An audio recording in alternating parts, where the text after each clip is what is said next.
ఈరోజు మనము సెఫలోకార్డేటా సంబంధ బాంధవ్యాల గురించి చదువుకుందాం. సెఫలోకార్డేటా సంబంధ బాంధవ్యాలన్నా సెఫలోకార్డేటా ఉపవర్గంలో ఉండే యాంఫియాక్సస్ అనే జీవి యొక్క సంబంధ బాంధవ్యాలన్నా ఒకటే. కాబట్టి సెఫలోకార్డేట్ సంబంధ బాంధవ్యాలు రాసినా యాంఫియాక్సస్ సంబంధ బాంధవ్యాలు రాసినా ఒకటే. దీన్నే ఇంగ్లీష్లో అఫినిటీస్ ఆఫ్ సెఫలోకార్డేటా అంటారు. అఫినిటీస్ ఆఫ్ సెఫలోకార్డేటా సంబంధ బాంధవ్యాలు. ఈ సెఫలోకార్డేటా జీవుల్లో మనము ఈ యొక్క సెఫలోకార్డేటా జీవుల్లో మనము యాంఫియాక్సస్ గురించి చదువుకున్నాం. కాబట్టి యాంఫియాక్సస్ అనేది సెఫలోకార్డేటా ఉపవర్గంలో ఒక జంతువు కాబట్టి దానికి ఉండే లక్షణాలను మనం గత క్లాస్లో చూసినాము. ఇప్పుడు మనము దానికి ఉండే సంబంధ బాంధవ్యాలను చూద్దాం. అంతేకాకుండా ఈ యొక్క యాంఫియాక్సస్కు జంతురాజ్యంలో దాని స్థానం ఏమిటి కూడా మనం ఈరోజు క్లాస్లో చదువుకోబోతున్నాం. ఈ యాంఫియాక్సస్ అనేది ఈల్ చేపను పోలి ఉండడం వల్ల దీన్ని ఆంగ్లంలో లాన్స్లెట్ అంటారు. అంతేకాకుండా ఇది రెండు వైపులా మొనదేలిన కత్తి మాదిరిగా ఉంటుంది కాబట్టి దీన్ని లాన్స్లెట్ అంటారు. యాంఫియాక్సస్ను చాలామంది శాస్త్రవేత్తలు నిర్మాణం చెందుతున్న చేప అని దీన్ని పేర్కొనడం జరిగింది. ఇది సైలూరియన్ యుగంలో ఇది ఉద్భవించింది. సైలూరియన్ యుగము చేపల యొక్క పుట్టుక ఆ యుగంలో జరిగింది. అదే యుగంలోనే ఈ యొక్క యాంఫియాక్సస్లు జీవించినాయి కాబట్టి వీటి నుంచే యాంఫియాక్సస్ లాంటి పూర్వీక జీవి నుంచే చేపలు ఉద్భవించినాయని భావిస్తున్నారు. ఇది సైలూరియం యుగం నాటి కార్డేటా జీవి కాబట్టి చాలా ఆదిమమైన జీవి. దీన్ని నమూనా కార్డేట్గా శాస్త్రవేత్తలు భావిస్తున్నారు. నమూనా కార్డేట్ అంటే మోడల్ కార్డేట్. ఎందుకంటే దీంట్లో కార్డేట్ల లక్షణాలు అన్నీ ఉంటాయి. చేపల పూర్వీక జీవి, చేపలకు ఉండే లక్షణాలన్నీ ఈ యాంఫియాక్సస్కు ఉంటాయి కాబట్టి దీన్ని నమూనా కార్డేట్గా భావిస్తున్నారు. మరి ఇటువంటి యాంఫియాక్సస్ లేదా సెఫలోకార్డేటా జీవి యొక్క సంబంధ బాంధవ్యాలను మనం ఈరోజు క్లాస్లో తెలుసుకుందాం. ఈ యాంఫియాక్సస్ అనేది ఈల్ చేపను పోలి ఉండడం చేత దీన్ని ఆంగ్లంలో లాన్స్లెట్ అంటారు. రెండు వైపులా మొనదేలిన కత్తి మాదిరి ఉంటుంది కాబట్టి దీన్ని లాన్స్లెట్ అంటారు. ఇది ఈల్ చేపను పోలి ఉంటుంది. అంతేకాకుండా దీన్ని కొంతమంది శాస్త్రవేత్తలు నిర్మాణం చెందుతున్న చేప అని కూడా పేర్కొన్నారు. యాంఫియాక్సస్ను నిర్మాణం చెందుతున్న చేప అని పేర్కొన్నారు. ఈ యాంఫియాక్సస్ సైలూరియన్ యుగము నాటి కార్డేట్ల పూర్వీక లక్షణాలను కలిగి ఉంటుంది కనుక దీన్ని నమూనా కార్డేట్ జీవి అని కూడా అంటారు. మోడల్ కార్డేట్ జీవి. చేపలన్నీ కూడా సైలూరియన్ యుగంలో ఉద్భవించినాయి. మరి దానిలో యొక్క లక్షణాలన్నీ కూడా అంతకంటే ముందే ఉద్భవించినటువంటి యాంఫియాక్సస్ కూడా ఉన్నాయి. కాబట్టి యాంఫియాక్సస్ను సెఫలోకార్డేటా జీవులను నమూనా కార్డేట్ జీవులు అంటారు. మోడల్ కార్డేట్స్ అంటారు. ఆ విధంగా ఇది ఎటువంటి సంబంధ బాంధవ్యాలను ఇతర వర్గాలతో లేదా ఇతర ఉపవర్గాలతో ఇది సంబంధం కలిగి ఉందో మనం ఈరోజు క్లాస్లో చదువుకోబోతున్నాము. మొదట మనము ఈ యొక్క యాంఫియాక్సస్ లేదా సెఫలోకార్డేట్ జీవులలో ఆదిమ లక్షణాలు ఏమున్నాయో చూద్దాం. ఆదిమ లక్షణాలు ఇంగ్లీష్లో ప్రిమిటివ్ క్యారెక్టర్స్ అంటారు. వీటిలో సెఫలోకార్డేట్లలో ఆదిమ లక్షణాలు చాలా ఉన్నాయి. పలుచని పారదర్శకమైన చర్మంలో వర్ణక కణాలు కానీ గ్రంథులు కానీ ఉండవు. ఇవి శైలికామయ పోషణ లేదా బిలకారి జీవనం గడుపుతాయి. వీటిలో కండరాల అమరిక వి ఆకారంలో ఉంటుంది. శిరస్సు, దవడలు, దంతాలు, నాలుక వీటిలో ఉండవు. ఇవన్నీ కూడా ఆదిమ లక్షణాలు. స్పష్టమైన మెదడు వీటికి ఉండదు. అంతేకాకుండా మైలిన్ తొడుగు లేనటువంటి పరదీయ నాడులు తక్కువ సంఖ్యలో ఉంటాయి. ప్రౌఢ దశలో కూడా వీటికి నోటోకార్డ్ అనే ఎముక ఆధారంగా ఉంటుంది. కశేరు దండం అంత బలంగా ఏర్పడి ఉండదు. తర్వాత గుండె, పెరికార్డియం, రక్తంలో రక్త కణాలు, వర్ణకాలు లేకపోవడం కూడా ఆదిమ లక్షణాలే. రక్తనాళాల అమరిక అనిలెడ్ల రక్త ప్రసరణ వ్యవస్థను పోలి ఉంటుంది. రక్తనాళాల అమరిక అనిలెడా జీవుల రక్త ప్రసరణ వ్యవస్థను పోలి ఉంటుంది.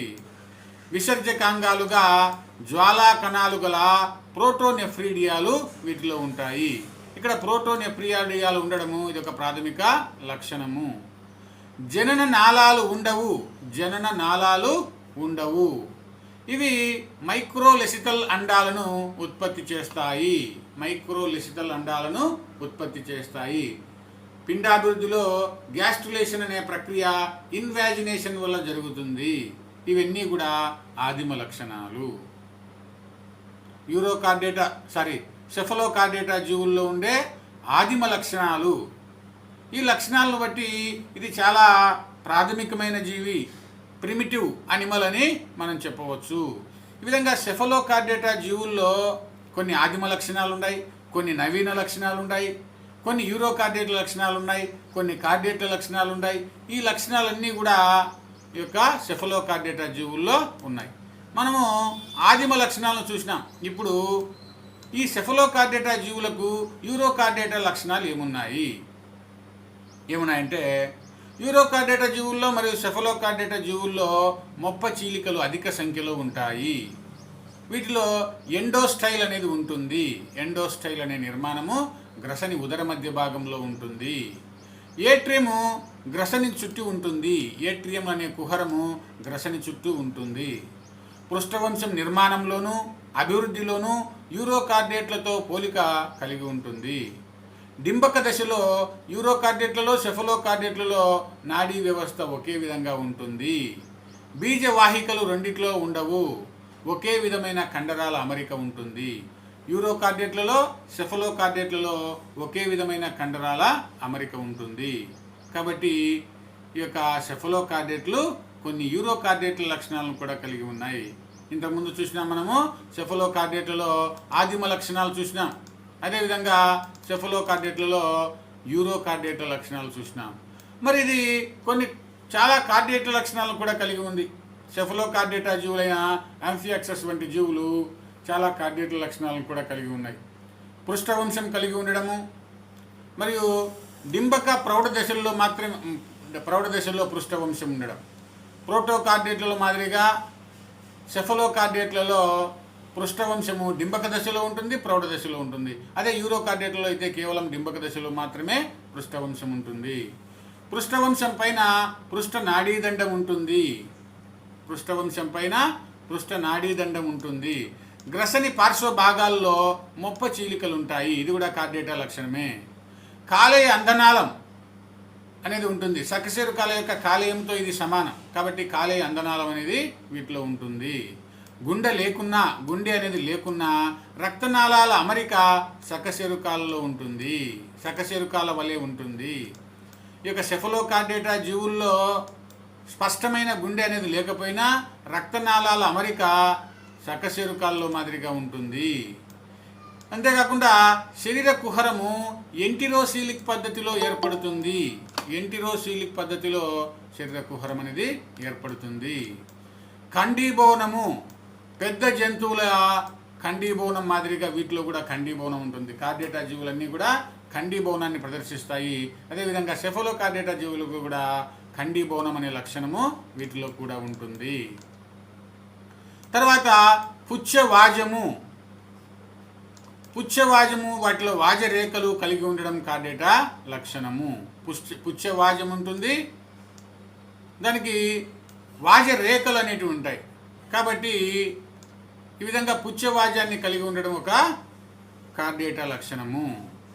ఈ విధంగా కొన్ని కార్డేటా లక్షణాలు ఉన్నాయి, కొన్ని యూరోకార్డేటా లక్షణాలు ఉన్నాయి, కొన్ని ఆదిమ లక్షణాలు ఉన్నాయి. ఇంకా ఏమున్నాయి? కొన్ని ప్రత్యేక లక్షణాలు ఉన్నాయి. ఏ జంతువుల్లో లేని ప్రత్యేక లక్షణాలు కూడా వీటిలో ఉన్నాయి. నోటోకార్డ్ అనేది తలలోకి విస్తరించి ఉండడం. ఏ జంతువుల్లో కూడా పృష్ఠవంశం తల వరకు విస్తరించి ఉండదు, కానీ ఈ యొక్క సెఫలోకార్డేటా జీవుల్లో పృష్ఠవంశం తల వరకు విస్తరించి ఉంటుంది. గ్రసని భాగం విశాలంగా ఉండడం, ఎక్కువ మొప్ప చీలికలు ఉండడం. ఇది యూరోకార్డేటా మరియు సెఫలోకార్డేటాలో మాత్రమే ఈ లక్షణం ఉంటుంది. గ్రసని భాగం చాలా పెద్దగా ఉండడము, ఎక్కువ మొప్ప చిలుకలు ఉండడము ఇది ఒక ప్రత్యేకమైన లక్షణం. నోటికి ముందు అలిందము మరియు ముఖ ఫనము అనేవి ఉంటాయి. అలిందము వెస్టిబుల్ అంటారు. అదేవిధంగా వీలం ఆర్గాన్, దీన్నే ముఖ ఫనం అంటారు. ఇవి ఉండడం కూడా ఈ యొక్క సెఫలోకార్డేటా యొక్క ప్రత్యేక లక్షణము. గ్రసని చుట్టూ ఏట్రియం అనే కుహరం ఉంటుంది. గ్రసని చుట్టూ ఏట్రియం అనే కుహరం ఉండడం కూడా వీటిలో ఒక ప్రత్యేక లక్షణము. శరీర కుహరము పూర్వ భాగంలో క్షీణించి ఉంటుంది.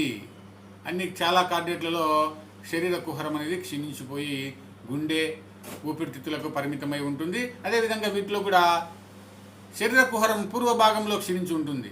కానీ మిగతా కార్డేట్లలో శరీర కుహరం అంతో ఇంతో ఉంటుంది. దీంట్లో పూర్వ భాగంలో క్షీణించి పరభాగంలో విశాలంగా ఉంటుంది. పిండాభివృద్ధిలో వీటి యొక్క పిండాభివృద్ధిలో కొన్ని నిర్మాణాలు అసౌష్ఠవంగా ఉంటాయి. పిండాభివృద్ధి దశలో కొన్ని నిర్మాణాలు వీటిలో అసౌష్ఠవంగా ఉంటాయి. ఇది ఒక ప్రత్యేక లక్షణం. మామూలుగా అన్ని సౌష్ఠవితంగా ఉంటాయి అన్ని జీవుల్లో, వీటిలో కొన్ని అవయవాలు అసౌష్ఠవంగా ఉంటాయి. అంతేకాకుండా ఈ యొక్క మొప్పలకు పోయే ప్రాథమిక ద్వితీయ దండాలు కైటిన్తో నిర్మితమవుతాయి. మొప్పలకు ఆధారాన్ని ఇచ్చే మృదులాస్థి ఫలకాలు ఉండాలా, కానీ అలా ఉండకుండా వీటిలో ప్రాథమిక ద్వితీయ దండాలన్నీ కూడా కైటిన్ అనే పదార్థంతో ఏర్పడి ఉంటాయి. ఈ విధంగా కొన్ని ప్రత్యేక లక్షణాలను కలిగి ఉంది.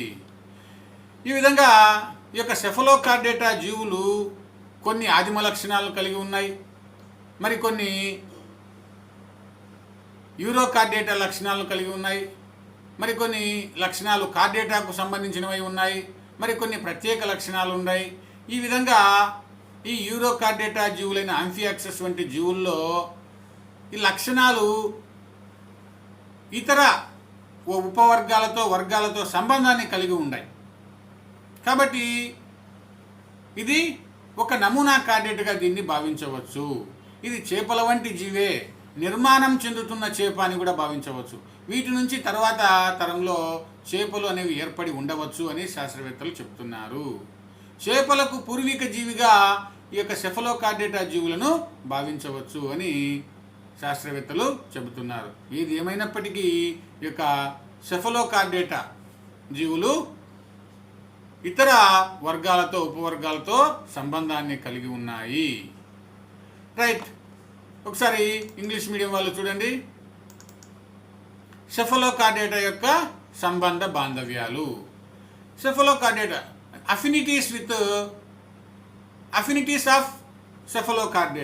affinities of cephalochordata. The relation with other phylum, other subphylum of cephalochordata.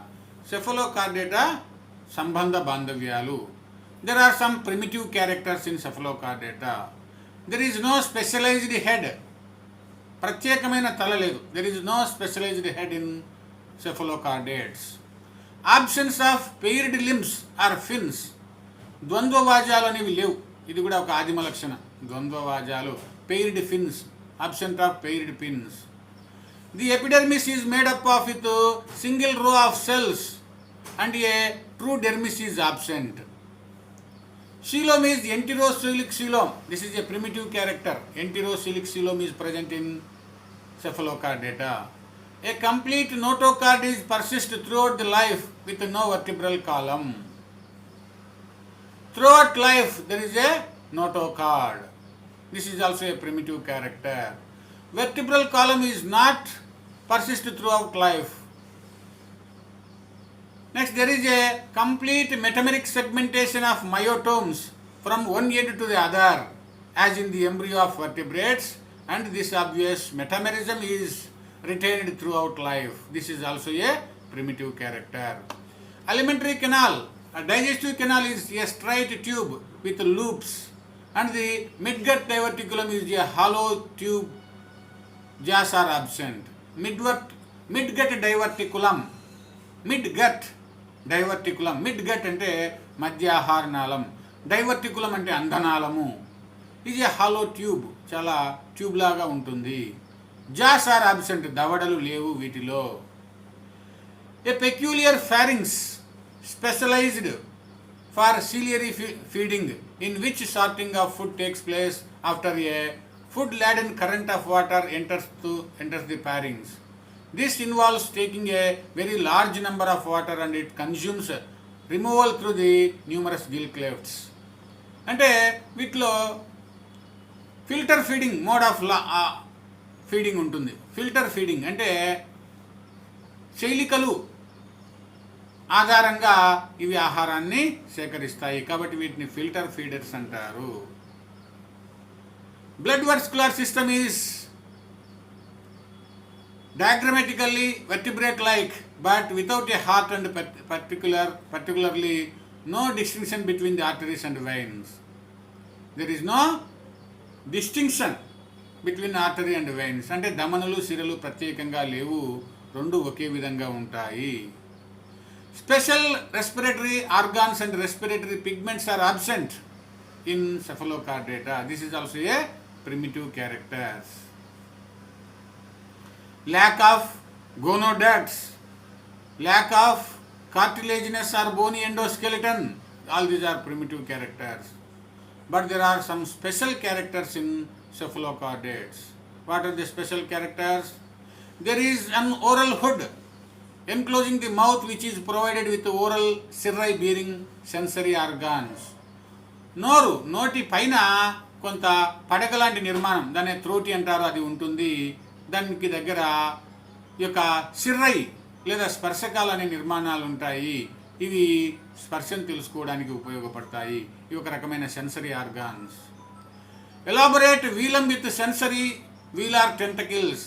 వీలం organ అనేది ఉంటుంది నోటికి ముందు భాగంలో, దానికి స్పర్శకాలు ఉంటాయి, దాని ద్వారా నీటిలో సుడులను ఏర్పరుస్తుంది. An extreme anterior extension of notochord into rostrum seen in other chordate making it stronger for burrowing. వీటిలో ఇంకొక ప్రత్యేకమైన క్యారెక్టర్ ఏమంటే నోటికి ముందు భాగంలో వీలం ఆర్గాన్ అనేది ఒకటి ఉంటుంది. ఇది ఆహారాన్ని సేకరించడానికి, ఇసుకలో బొరియలు చేయడానికి ఉపయోగపడుతుంది. ఇది ఒక ప్రత్యేక లక్షణం, ఏ కార్డేట్ జీవుల్లో ఈ లక్షణం లేదు. Wheel organ and Hatschek groove and pit develop with help in ciliary feeding. వీటిలో ఆ విధంగా హ్యాడ్ చెక్ గర్తము, వీలం ఆర్గాన్ అనేవి ఉండడం వల్ల ఇవి ఫిల్టర్ ఫీడర్స్గా కొనసాగుతున్నాయి. అంతేకాకుండా formation of a large atrium with an atriopore. ఈ విధంగా ఏట్రియల్ రంధ్రము అనేది ఏట్రియం నుంచి మనకు బయటికి తెరుచుకోవడానికి ఉపయోగపడుతుంది. అవి కూడా ఈ జీవుల్లో ప్రత్యేక లక్షణమే. Curious asymmetries seen in the adult and in early development. పిండాభివృద్ధిలో కొంత అసౌష్ఠవం అనేది జీవుల్లో కనిపిస్తుంది. ఇది కూడా ప్రత్యేక లక్షణమే. మరి కార్డేటా లక్షణాలు ఉన్నాయి వీటిలో. ఆల్రెడీ మనం కార్డేటా లక్షణాలు చదువుకున్నాం. ఏమేమిటి? Persistence of notochord consisting of dorsal tubular nerve cord, branchial gill slits, post anal tail, pharyngeal gill slits, numerous gonads with no gonoducts. All these are the chordate characters present in cephalochordates. There is some urochordate characters are there in cephalochordates.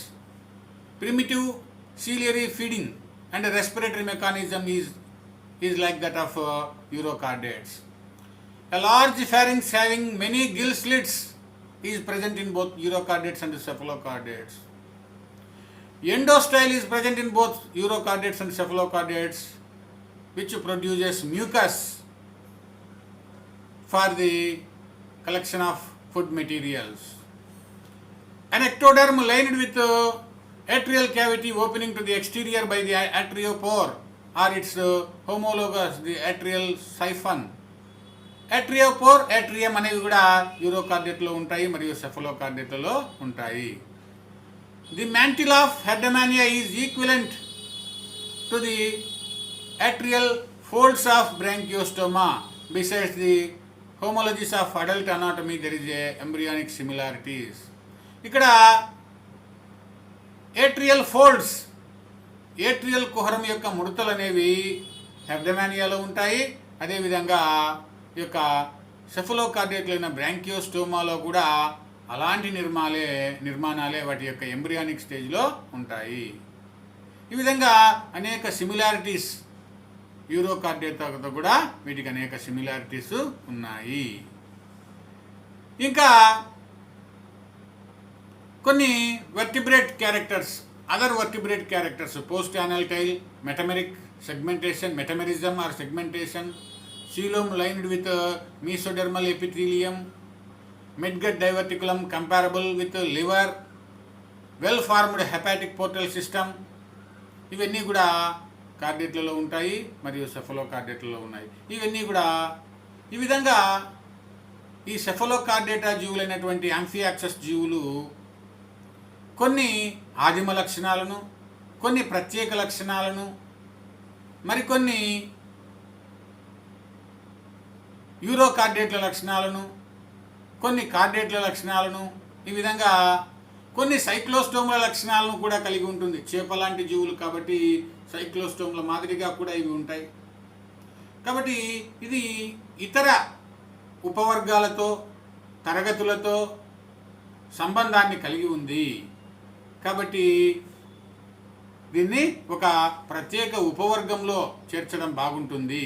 ప్రత్యేక లక్షణాలు కూడా ఉన్నాయి కాబట్టి దీన్ని ఒక ప్రత్యేక ఉపవర్గంలో చేర్చడం బాగుంటుంది అని శాస్త్రవేత్తలు దీన్ని సెఫలోకార్డియేటా అనే ఒక ప్రత్యేక ఉపవర్గంలో చేర్చినారు.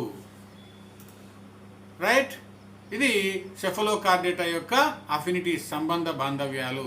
మీకు ఎవరికైనా డౌట్ ఉంటే అడగండి. సెఫలోకార్డియేటా సంబంధ బాంధవ్యాలన్నా యాంఫియాక్సస్ సంబంధ బాంధవ్యాలన్నా ఒకటే. మీకు ఏం డౌట్ ఉన్నా కూడా ఈ విషయంలో అడగండి.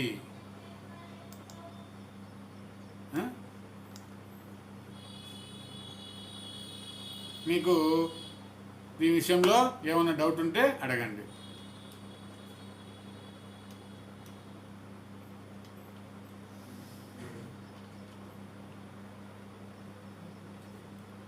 Any doubts? కిరణ్? లేవు సార్. ఏం డౌట్ లేవా? లేవు సార్. మీకు ఏం డౌట్లు ఉన్నా కూడా అడగండి. సెఫలోకార్డియేటా, అఫినిటీస్ ఆఫ్ సెఫలోకార్డియేటా అనేది మనం చదువుకుంటున్నాం. దీంట్లో కొన్ని ఆదిమ లక్షణాలు రాయాలా మనము, కొన్ని యూరోకార్డియేట్ లక్షణాలు రాయాలా, కొన్ని కార్డియేట్ లక్షణాలు రాయాలా, కొన్ని ప్రత్యేక లక్షణాలు రాయాలా. రాస్తూ ఈ విధంగా అన్ని ఉపవర్గాలతో లక్షణాలతో పాటు ప్రత్యేక లక్షణాలను కూడా ఉన్నాయి కాబట్టి దీన్ని సెఫలోకార్డియేటాలో చేర్చడం సమంజసంగా ఉంటుంది అని రాయాలి. Right, any doubts?